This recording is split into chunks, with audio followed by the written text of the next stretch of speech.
Okay, hello, welcome back to another game of chess. We're playing e4 as per usual. I'm exceedingly excited to play a nice attacking game of chess by blundering on move 2. Now, that sounds a little ridiculous, but the Lee Chess engine really does view this move as a blunder. When we analyse, you'll be able to see. It is known as the Blackmar Gambit. We're now going to play knight c3. Obviously, it's a kind of book move in a less extreme sense, but this is a gambit where we allow them to take here and then just play f3, allowing them to take yet again, losing the pawn to then, as any reasonable man would, recapture with the knight, defend the pawn, have a nice open, development for the bishops, maybe an open f-file to castle into, or we could take with the queen if they... Okay, what the hell?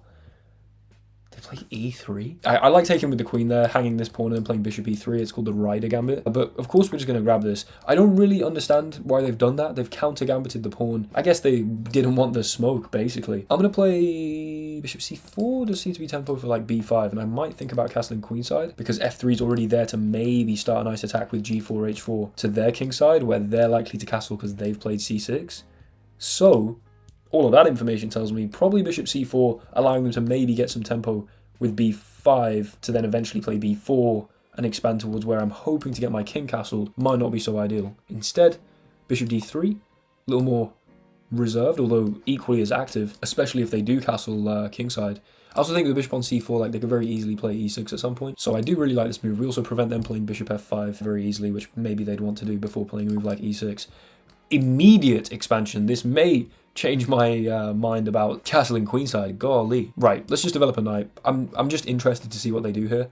Do they play b5 and just fully send it? Or do they maybe play, I don't know, g6 or e6 and try and develop the bishop and castle? There we go. Okay, g6. Let's go queen d2. I mean, you've made a hole on h6. I might as well at least threaten the potential infiltration. If you castle, maybe the trade here. I mean, they've got a dark squared bishop defending these dark squares, which are weaker because the pawns are, of course, on light squares. I mean, maybe I'm not even slightly deterred by this. Maybe I'm not even slightly scared. Maybe I respond with precisely the same thing. h4. Although, in fact, if I play h4, they can very easily play h5.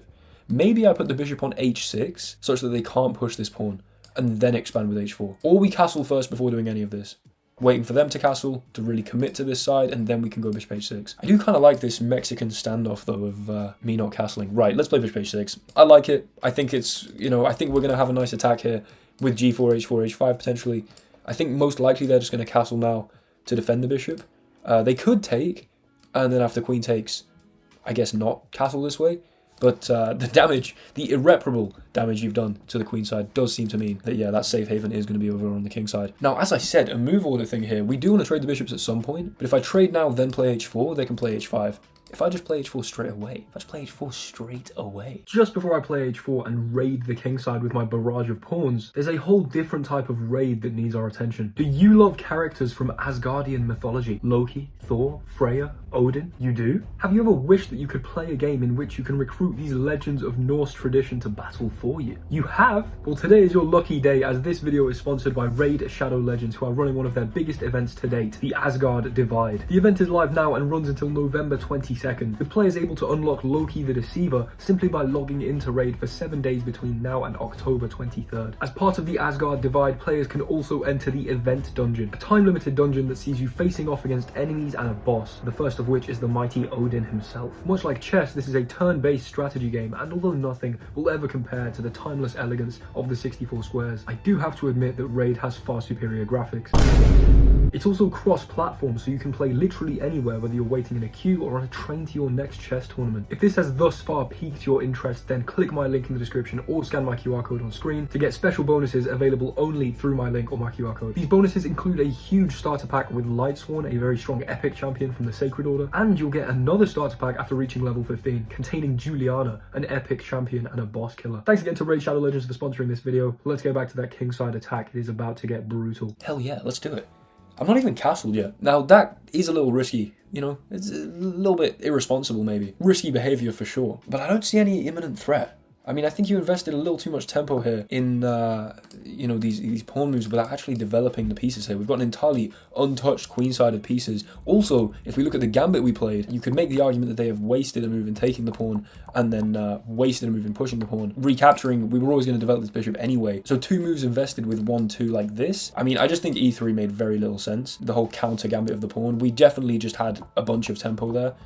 that we managed to win. And now h4, I mean, we've declared war. And there's this kind of interesting sense in which they can't really fully commit to this yet until I actually put my king over there. I mean, I could just play king f2 and chill there. Probably not, but you take my point. Now, takes here, we play h5.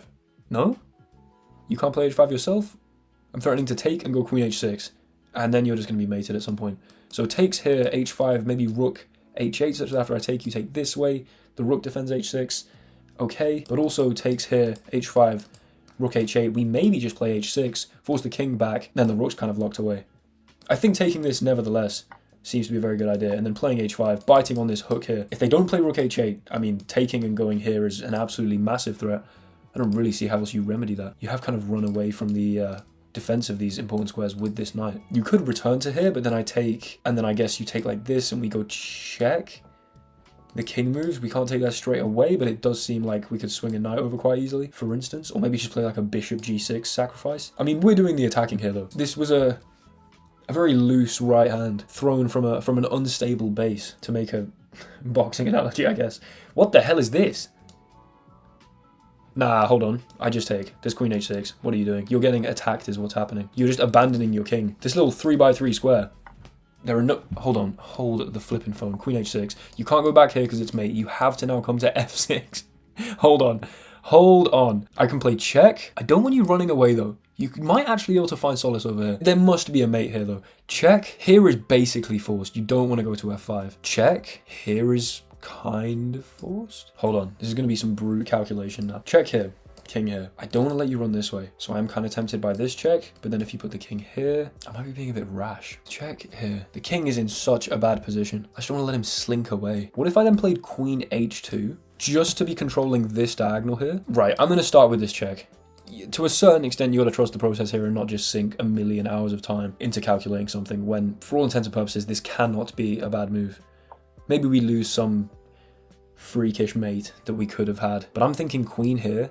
And if you try and keep running, is that checkmate in one? I think it damn well is. I really like getting on this diagonal. I really like queen h2. Because queen h2 not only holds these two squares, but also very subtly holds this square as well. Because you cannot retreat here, else this will be a filthy, filthy checkmate.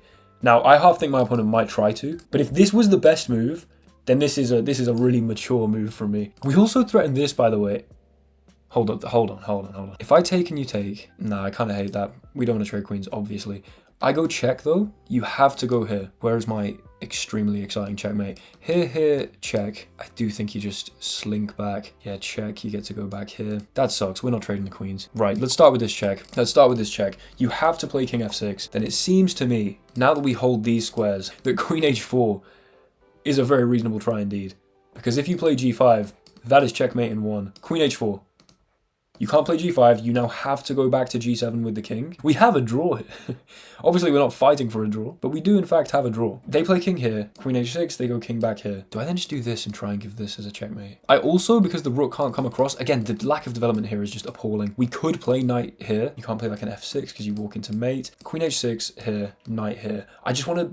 Oh no, because then this hangs. I genuinely really like knight g3. Let's go for it. Let's go for it. I'm thinking f5 could be an option for my opponent. I don't know, you also just seem to be weakening stuff in general. Like, for instance, this becomes a big threat at some point. Hold on, imagine f5, bishop takes, knight takes here, and then check, winning the queen. That would be pretty cool. I don't know why I'm assuming f5, but I think it, I don't know, seems a little resilient somehow. Because you don't want to allow me to give this check. The idea now is to go like this, or rather like this maybe. This is ridiculous. Okay, we start with queen h7. Then you're driven to here, and we go knight e4. This was the plan. You then have to go here. I love this game so much, man. You go here, it's mate in one. We go check.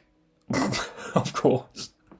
You have to play king f5 here. Oh my lord, do we have g4? Held. Only legal move is we have g4. There might be a more efficient mate. I do not care. g4 is so filthy. I'm assuming my opponent now resigns. I would quite like to, you know... They do, in fact, let me play until mate, which is very kind of them indeed. We will take this queen here. Now, I have mate in one probably, or not mate in one here. Hold on. There is something that every man dreams of in their life. Queen h3, bishop here. You can't go here. You can't go here. My heart is beating so fast. You can't go here. You cannot go here. The queen cuts all of this off. It wasn't mate, because they can block with the bishop. I thought we were getting castles mate. No, okay. I mean, we obviously win regardless. Oh, was there any way I could have engineered that? I thought we had mate there with the castles. I don't know if there was any way that I could have forced the castles mate. We get the castles. My heart is actually genuinely broken here. I thought I had castles mate. Okay, well, which mate's the prettiest? I guess we could take with the rook, right? That seems pretty disgusting. GG. Absolutely destroyed. Two things. Absolutely destroyed. My opponent and my heart. Let's say they played, I don't know. We'll go into an analysis board. Like, let's say here that they, I don't know, just develop the knight. Then this would have been checkmate. Oh, that's so heartbreaking. That's so heartbreaking. They just had to play flipping bishop takes and ruin the fun. But we, of course, get the castles and then, you know, to some extent, the mating attack involved the castle, I guess. Was there any way after bishop g4? Thing is, if I don't have my queen here, then they can go to e3. I mean, yeah, the castles and the mate is really cool. Anyway, let's go through the game. e4, d5, and then they've changed it to a mistake rather than a blunder. Okay, fair enough. Lee Chess Engine has slightly matured in its approach to the Blackmar Gambit. This did used to be a blunder. I got a couple nice clickbait titles of you should blunder on move 2, here's why, you know, that kind of thing. But the point is, after they take, we play knight c3, they go here, we play f3, and yeah, they push past. If they'd gone here, I would have played queen takes, and if queen takes here, bishop e3. There's a very nice trap like this, where if bishop g4, we go knight here, and if you take, there's a checkmate. But regardless, if you take with the queen here, I mean, we get to castle nice and early, develop, awesome, okay. There's also a line after f3 where they play bishop here, where I've been prepping some g4 here, and then g5, knight here, knight takes, pretty cool lines as well. But instead, they try and counter gambit the pawn, clearly not happy walking into my prep, and let me take on e3. We then play bishop d3, they go for their very aggressive a5, knight develops, queen develops, and yeah, we do start building an advantage here. You can see on the graph. Oh, by the way, this was 97% accurate with 2 mistakes, one of them being a book move, the other one being going from a mate in 7 to plus 7.9. This was a perfect game of chess. But yeah, my advantage starts to build as I can infiltrate on these weak dark squares. They do castle, and then h4 is the best move there. Nice. This is something which I've only recently started really thinking about, actually. I often just snap take that bishop. Probably bad bullet habits. But yeah, leaving the bishop there when you do go for this h4 is pretty nice. h4, knight coming across doesn't really make much sense. I mean, that needs to be here trying to defend stuff. We then take, we play h5, we crack this open, we go into h6, the king comes out, and the knight check is the best move. The king moves in here. Please. Oh, knight g5 was better. That's so heartbreaking. Queen h2 though, the second best move. I'm taking that. Queen h2 is such a nice move, and by the way, let's just put it on the board. Here, there would have been knight c5, checkmate, disgusting stuff. Instead, knight g5, which I didn't even think about, king d7. Oh, and then we take on f7. That's so lame. Queen b6 and we castle. Okay, yeah, I've got a great position. I think queen h2 was by far the most practical move. Not very easy to find. I mean, it's not a check. It's pretty, I don't know. I'm very proud of queen h2 anyway. Then they go queen here.